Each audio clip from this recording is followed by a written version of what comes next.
Hello and welcome to this boss guide for the Uwasa of the Chelation land Ferris wheel. The gimmick of this boss is that it will get an attack buff every time you break it, so we want to break as few times as possible.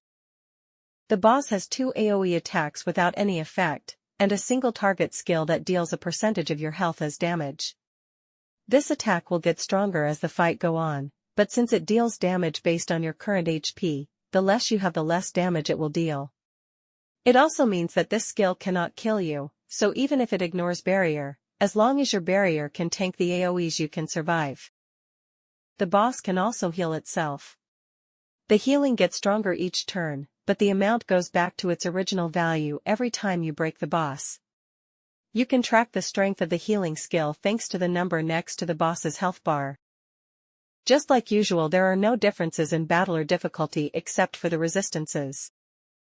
There are also almost no differences in Nightmare. The biggest one is that the attack buff the boss get every break is better, so you have even less time to kill.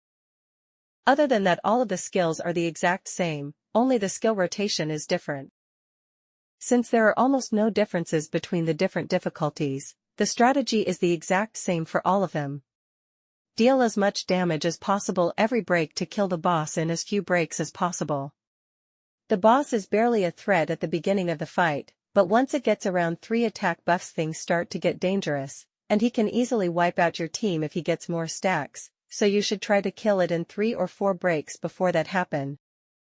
As I said earlier, the HP attack ignores barriers but it can't kill you, so you can use a defender as your only sustain without problem as long as you can maintain your barrier the whole fight, since your characters might be on low health after a while.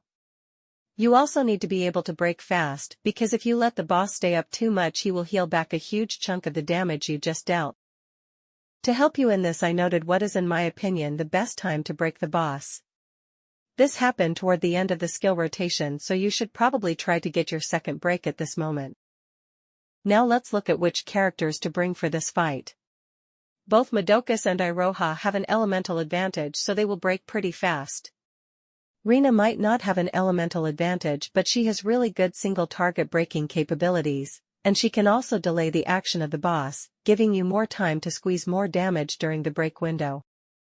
To maximize our damage as much as possible every break, sustains that can also buff your damage like Sayaka and Doppel Iroha are really good, and Sana too, but only with a crit attacker.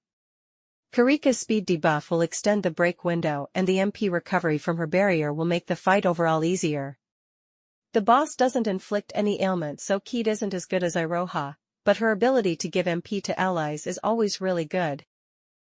As always, Mami and Moemura are insanely good since they not only increase your damage a lot but also allow you to attack more often. Ran and Tsuruno have really strong offensive buffs and debuffs. And Hazuki has good buffs and can also improve your survivability by giving a turn to your sustain. Both Matakami and Homura have high single-target damage with elemental advantage, so they're the best choice. Kyoko has high single-target damage, but the break bonus of the boss only goes up to 300%, so she won't be able to get the damage bonus of her special attack. And Yochiyo needs crit buffers to reach her full potential. For this fight, it's best to use a double support team to deal as much damage as possible.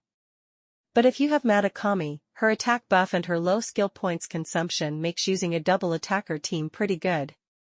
If you don't have her, using a double attacker team is not worth it, and you will deal more damage by using 2 supports. Another team that can be pretty good is to run a triple support team by removing your breaker. The main drawback of this team is that it can take a while to break, so you need to get the boss to around a third of its health on the first break to be certain to kill on the second, since he will have a lot of time to heal. The best case scenario with this team is to kill in 1 break so you don't get bothered by the healing. I wasn't able to do it, but I think it's possible with a few ascensions.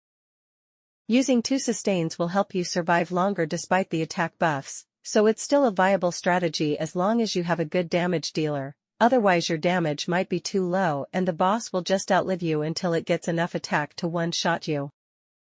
That's it for this video. As usual, a video of the fight is available in the description, and if you have any questions don't hesitate to leave a comment. Goodbye and see you soon.